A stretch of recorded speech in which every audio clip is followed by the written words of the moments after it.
Hi, this is Corey Johnston, and today's lesson is going to take place in the second chapter of the second book of Chronicles. And we haven't even gotten started with the temple. We're going to read of the preparations that were made. And before that, we're going to review the chapter which comes before, which explains the prayer which endowed Solomon with the wisdom to make it all happen. But the first book of Chronicles, now the first 9 chapters are just genealogies. The next of the remainder of which are devoted to David. He was a meticulous observer of ritual worship protocol, and so he took an active interest in the religious element of worship life, unlike Saul, his predecessor. And this is continued in the line of Judah. The Chronicles accounts, unlike the King's accounts, focus exclusively on the throne of Judah. And David, being a man after God's own heart, he wanted to be the one to build the temple for him, because one day he looked at his palace of cedar and he thought, who am I to live in this while he still dwells in a tent? The tabernacle was the temple's predecessor, but so he answers it, and then he receives the answer from his prophet Nathan that he will not be the one to build the temple because he has too much blood on his hand. But he is promised a son that will build the temple, and he's also promised a dynasty in perpetuity. That's by the 17th chapter. The final chapters of First Chronicles really just detail the plans and preparations. David did not contribute nothing at all to the temple. He just didn't. The actual building itself would have to wait. He gathered provisions and materials and took a lot of organizational efforts to have an apparatus in motion for his son to inherit. And then we meet him in the first chapter. There's a lot of details in the Chronicles that are missing in the Kings. The Kings is written from a less theological, more secular perspective, shall we say. It's still theologically valid. But this just focuses on the worship in the temple and the things like that, and not so much the power struggles, and there's no mention at all of the kings of Israel, the northern kingdom. But when Solomon inherited the throne, this was a promising day that their borders were controlled because David was an excellent warrior. He provided his son with an inheritance of a kingdom that was at peace from its external enemies and able to extend its geopolitical influence through him.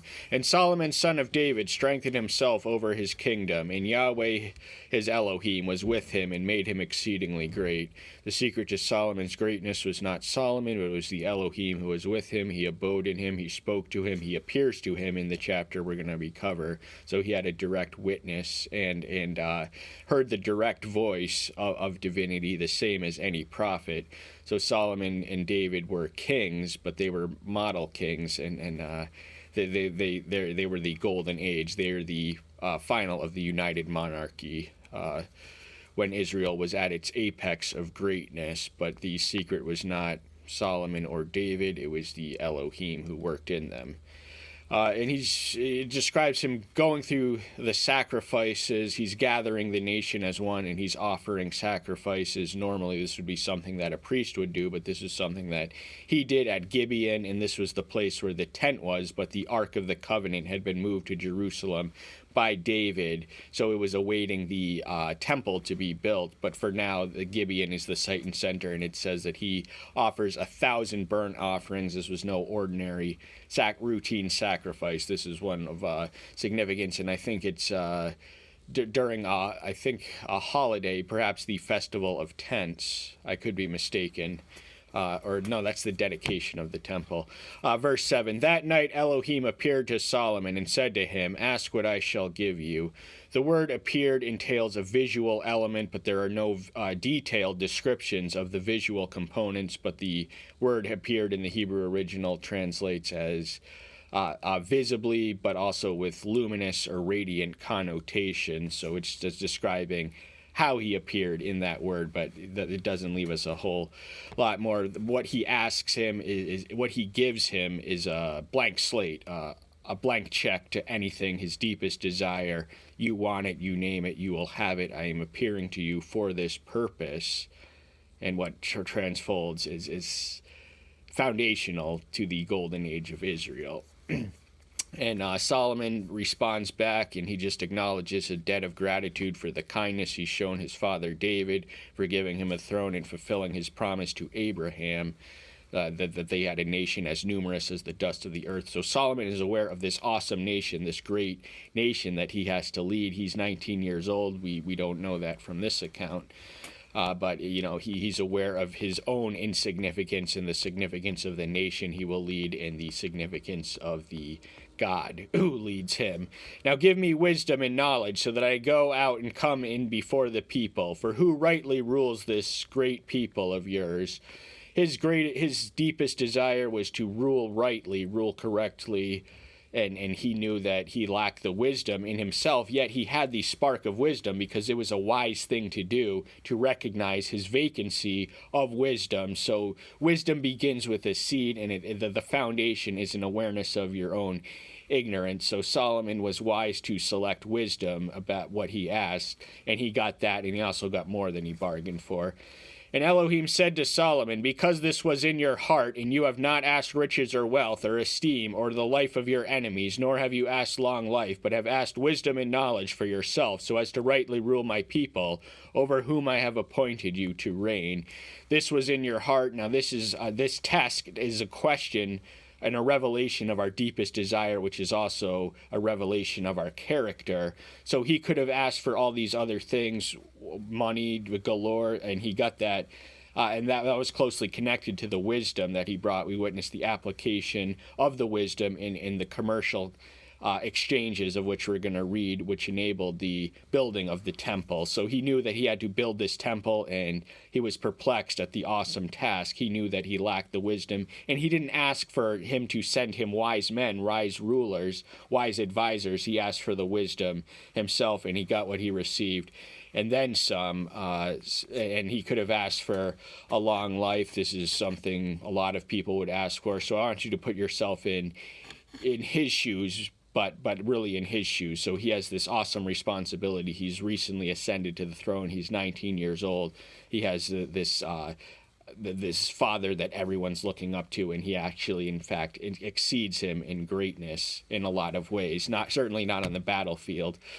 But wisdom and knowledge was the right thing. Wisdom and knowledge are given to you, and riches and wealth and esteem I give to you, such as none of the kings who have been before you, nor have any after you. So he was wise to ask for wisdom, and he ended up getting more than he asked for. He was also promised this unprecedented and unduplicated levels of wealth and esteem and prestige. And it's going to be unlike anything any king had ever experienced, and unlike any king would ever after. So he was wise to ask for wisdom, and he got more than he bargained for, because the test of the question was a revelation of his character, and he got rewarded and then some. And then he returns to rule, and he just gathers all these inordinate amount of chariots and cavalry. This was something that they were warned about in Deuteronomy 17. And the king made silver and gold to be as stones in Jerusalem, and he made cedars to be as plenty as the sycamores which are in the low country. Testament to his ingenuity and his wisdom, he made so much. Silver was reduced to nothing, and gold was in fashion. In fact, he had a throne, an ivory room of the palace. We read of the mention of the palace in the range we're going to cover today. We don't read much of the palace itself, at least in the Chronicles accounts, but he had this room full of gold shields, about 200 or 300 of them, and just a gold throne, and everything was in the temple and in the palace was overlain with gold. Gold was plentiful, and his wisdom, the application of his wisdom in commercial transactions, made much of it possible. And cedars, these would have been native to Lebanon, and we meet the king of Lebanon, in whom he has a covenantal relationship, a friendship, and an alliance, which makes it all happen. So Gentiles are part of the plan of the construction of the temple. And, he reaches down to Egypt. He ends up marrying Pharaoh's daughter, but there he acquires much of his servant, his chariots and his horses, and much of his silver. And then the first verse, second chapter lesson itself. And Solomon gave word to build a house for the name of Yahweh and a house for his kingdom. Two things that he builds: a temple. This is what house of the name of Yahweh translates. The name, there is no strict speaking separation between the name and the person in the Hebrew language of the day, and a house for his reign that translates as a palace. Now, the time that it took him to build the temple, we read of in the king's account, was 13 years. 7 years, but it took him 13 years to build his palace, and this is not necessarily that he lavished more on himself. All it means, another way, a possibility we have to consider, is that the temple was the priority, and he had to put his house on hold to make that happen, because this was clearly his main priority. This is reflective in his prayer. If he wanted riches, he would have, just been more focused on the palace, but he wanted to build the temple, and he wanted to rule correctly. So his priorities are in order. Then Solomon enrolled 70,000 men to bear burdens, 8,000 hewing the mountains, and 3,600 to oversee them. Enrolled, this translates as conscripted labor. It is not quite slavery, but it is close. It is, the workers are paid for their services, but they don't have a choice in the matter. And this labor is the gritty, grimy, grubby stuff of the earth, just the business of transporting cedars, these big, huge trees from Lebanon, and putting them in place. This would have required a workforce, and there was no free enterprise. So what he did, he was a king, and he conscripted 70,000 of his own people, not exactly his own people, but aliens living in the land. But this practice of conscripted labor fermented and accumulated into the rebellion that was launched against his son and successor, Rehoboam, thus permanently splintering the United Kingdom. But these numbers are reflected, so he had, we read the numbers getting progressively smaller in the higher tiers of the division of labor. So 70,000 men, these are the physical labors. 80,000 hewing in the mountains. These would have been who chopped the trees, so 8,000 of them, and 3,600 to oversee them. The 3,600 overseers would have been native Israelis who had supervision and control and oversight over these conscripted laborers, aliens in Israel. And Solomon sent to Hiram, king of Zor, saying, As you did for my father David, and sent him cedars to build himself a house to dwell in. This is the house of cedar that David lamented when he was moved to pray to be the one to build the temple. But Yahweh had other plans for him, and the plan was for his son Solomon to do it, but he had this Hiram was a real historical king. He ascended the throne in 974 BM, or he may have reigned as early as 993 as a co-regent with his father. So David had a relationship with him. He was Solomon's elder, David's younger, but he was the king of the neighboring nations to the north. They were friendships, they were allies. The Phoenicians, they had a lot to offer in the commercial trade world, namely cedars. These were the fantastic trees that are indigenous to their land, and also purple doth, the color of royalty.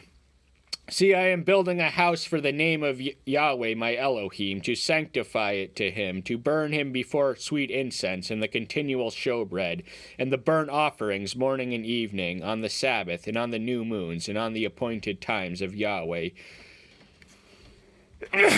Excuse me, our Elohim. This is for Israel forever. These things had already been in motion. They were in a play and in effect, and they would have been done in the tabernacle, but now he's trying to translate them to a temple, a grander arena for which this stuff to be performed. The rituals of liturgical worship. David took an active interest in the incense and the showbread, and the burnt offerings and the sacrifices and the Sabbaths and the new moons, the holidays, appointed times. These are holidays. These are designated days of the year that are deemed sacred by the Hebrew calendar. And he would have been there. But now they would have a temple to do it. So they were going to upgrade and graduate from an inferior a tent, which was the interior was ornate and grand and stuff, but the exterior did not do the justice. This was going to be a settled building as opposed to a tent from now until the Babylonians destroyed it. But it was designed to be forever for Israel. Unfortunately, they went apostate and they violated their end of the covenant. And the house which I build is great, for our Elohim is greater than almighty ones. The idols, the mighty ones, the lowercase g gods, these are the ones who are inferior in essence and in power, and in fact they are less mighty than we because they have no metaphysical substance. So there's no exaggerating the extent or the scope or the depth or dimension of God's greatness, and it's beyond calculation. You just cannot fathom the depths. We can barely scratch the surface in the finite minds that he has given us. So by comparison, this temple will not do it justice. Nevertheless, he deserves the best that we have to offer, and he will meet the rest. But who is able to build him a house, since the heavens and the heavens of the heavens are unable to contain him? Who am I then that I should build him a house, except to offer before him? This is the Chronicles equivalent of 1 Kings 8:27. This is something that Solomon mentions in his dedicatory prayer, but here it is written in the letter, expressed in the letter that Solomon wrote to Hiram. And in the king's account, Hiram is the one who initiates in the 5th chapter the correspondence, but the details are not contradictory, and the contradictions are always only apparent. But he has a sense of his own nothingness and the consequent and the attendant awareness of the grandeur and the scope and the majesty and the greatness of God. And he considers, what building with walls can contain him who is omnipresent. His existence extends across the universe and above and beyond. The universe itself cannot contain him. How can a building with 4 walls contain him or do him justice? But, he still deserves the best that we have, even if it is never enough. But he's just aware and grateful and acknowledging that who am I that I should be the one to build the house? So he has a sense of his own destiny and his providential selection. And now send me at once a man who knows to work in gold and in silver and in bronze and in iron and in purple and in crimson and blue, and knowing to engrave with the skilled men who are with me in Judah and Jerusalem, whom my David, my father, has prepared. He recognized a need. There was a demand that he couldn't himself supply, so he turned to this king to the north. He reached out to him in letter. He's explaining to him the need that he has to build the temple, not to his dynasty's sake, but for his God's sake. So David, this was an important sacred task, and his humility as to being chosen is reflected in the antecedent verses. But this man who knows how to work in gold, it ends up being a half Hebrew by blood. We're going to learn more about him, but what he needs is someone who is a skilled artisan who is able to fashion statues with gold and just incorporate it into architecture and just have this tapestry and this knowledge of colors and paints and just everything else. And this is something that he himself lacks. And in spite of all the workforce that he has inherited from his predecessor and father David. And send me cedar, cypress, and algum logs from Lebanon, for I know that your servants know how to cut timber in Lebanon, and see, my servants are with your servants. So he supplied the manpower, but he also, in this commercial transaction, he arranged it for his men who were more skillful and adept at the practice of cutting these gigantic cypress trees to give them the wood that would have formed the palaces and the temples and all the living dwelling places of the rich and famous in the ancient world. Cedar would have been a premium prize, and also algum logs. And cedar, cypress. So we get there's more than just cedar. Cedar's only the most frequent one. But his servants will learn from his servants, so he is not contributing nothing to the arrangement. even to prepare plenty of timber for me, for the house that I am building is great and marvelous. The house that he is building is great and marvelous because the one to whom it belongs, the one to whom he is dedicating it, the one who has so called and chosen him to build it is great and marvelous. So it's going to require plenty of timber, and all the timber in the earth cannot, you can stack them high and you cannot reach the heavens where he dwells. But, he's going to give it his best and give it his all. He deserves nothing less, the one who he's building it for. He is not building it for himself. He is not building it for his dynasty. He is building it for his God. And the level of preparations and the plan demand that he has to utilize a lot of timber and all the cedar and the cypress and the algum as timber. And see, I have given servants to you, and the hewers who cut timber, 20,000 cores of ground wheat, and 20,000 cores of barley, and 20,000 baths of wine, and 20,000 baths of oil. So he was, in exchange for these things that he could supply, that Solomon himself lacked, that he was reaching out to him for, he was going to give him servants, plenty of them, more than enough, and he was going to supply the feeding of his palace. The feeding of a palace was a complicated endeavor in the ancient world. So it was a testament to Solomon's wisdom and ingenuity that he was able to feed not only his own palace, and the provisions that he gave for King Hiram's palace to the north were about 80% of what his own was. But that's just a testament of his ingenuity for a king to be able to keep two palaces functioning and operational, the provision of food. Now, the palace housed more than a mere family. It was the king's residence, but it was more than just him and his family living there. There was a lot of people to feed, and this is a test. So his wisdom and his ability to accrue and acquire wealth are closely connected. Then Hiram the king of Zor answered in writing, which he sent to Solomon, because Yahweh loves his people, he has made you king over them.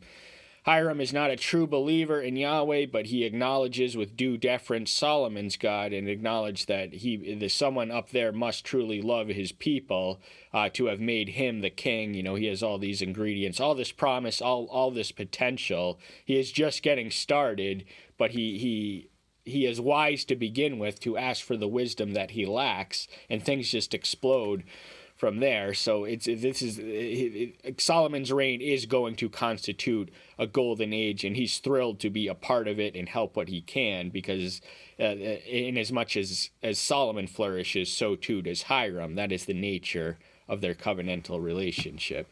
And Hiram said, Blessed be Yahweh, Elohim of Israel, who made the heaven and earth, for he has given King David a wise son, knowing wisdom and understanding, to build a house for Yahweh and a house for his reign.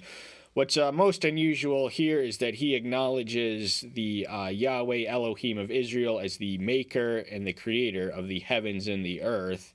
So he does not appear to be endorsing the nationalist most of the other Gentile pagans would have considered Yahweh the national deity, but he has an accurate awareness and an understanding of exactly who the Elohim of Israel is, the maker of the heaven and earth.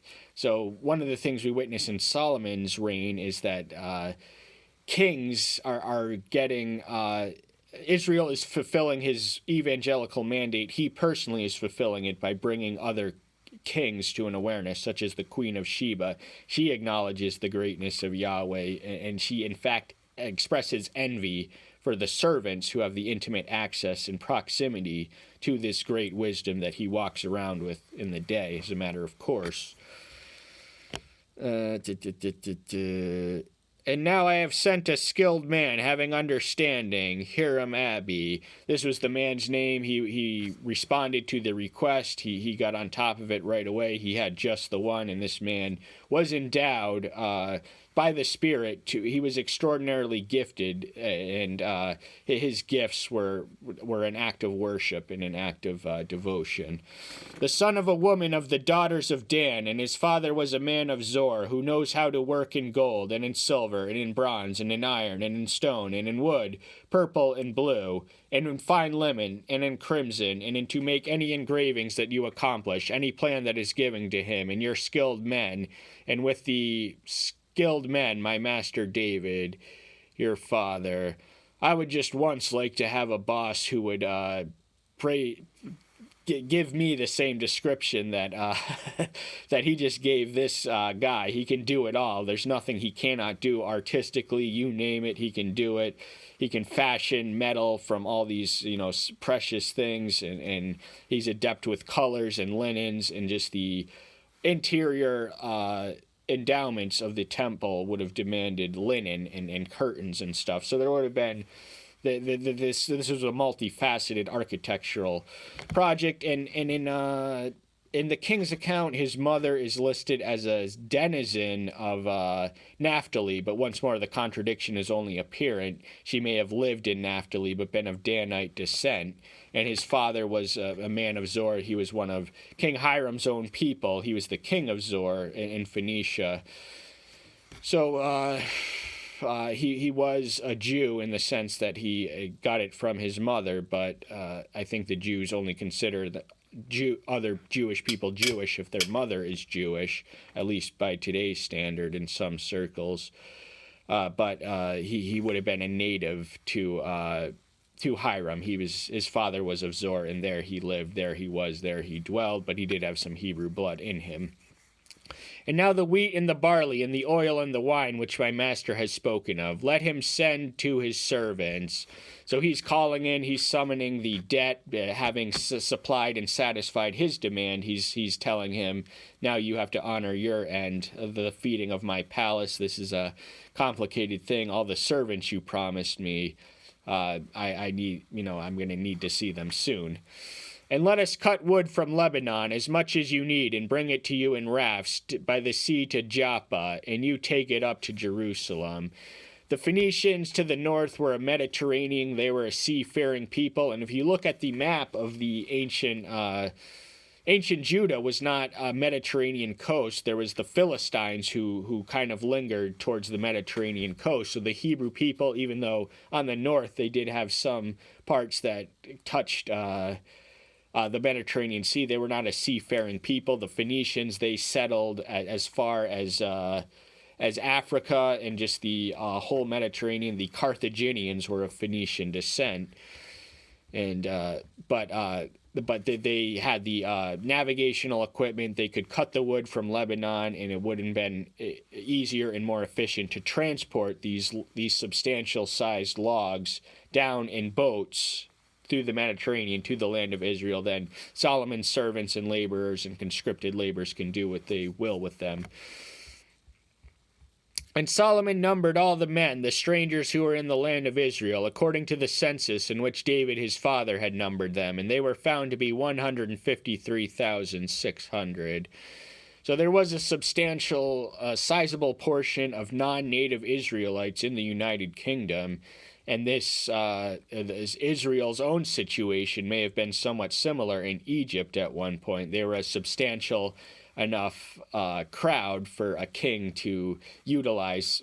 He didn't quite enslave them, but he did conscript them into service. This was the price they paid for being foreigners in the Solomon's united monarchy. But they made it all happen, and his father David had conducted a census. This was ultimately a sin and a failing, but one that to his credit, he repents of. But Solomon has the numbers, and he makes the most of them. He makes the use of them, and this is another reflection of his wisdom, as cruel and barbaric as it may seem, and xenophobic, to enlist and conscript an entire population of aliens in your kingdom. This was not an uncommon practice for ancient monarchs. And he made 70,000 of them to bear burdens, and 80,000 hewers in the mountains, and 3,600 overseers to make the people work. That's much of a repeat of the second verse, but we learn the detail that they were aliens and foreigners. So it repeats itself. It ends much as it begins, at least in the second verse. And remember, there are tiers of progressive hierarchies and aristocracies in the division of labor. So the overseers would have been native Israelites, 70,000 of them of the total population of 153. So he wasn't enslaving them in mass as the Pharaoh had done, the one who knew not Joseph. he just took what was needed, and this was all that was needed, and that was what he was going to do, and this made it all happen, and this made it all possible, and we are not to argue against that. And that's all the time we have for today. Thank you so much. I'm so glad you're here. Stay tuned until next time. I'll see you then. Bye bye.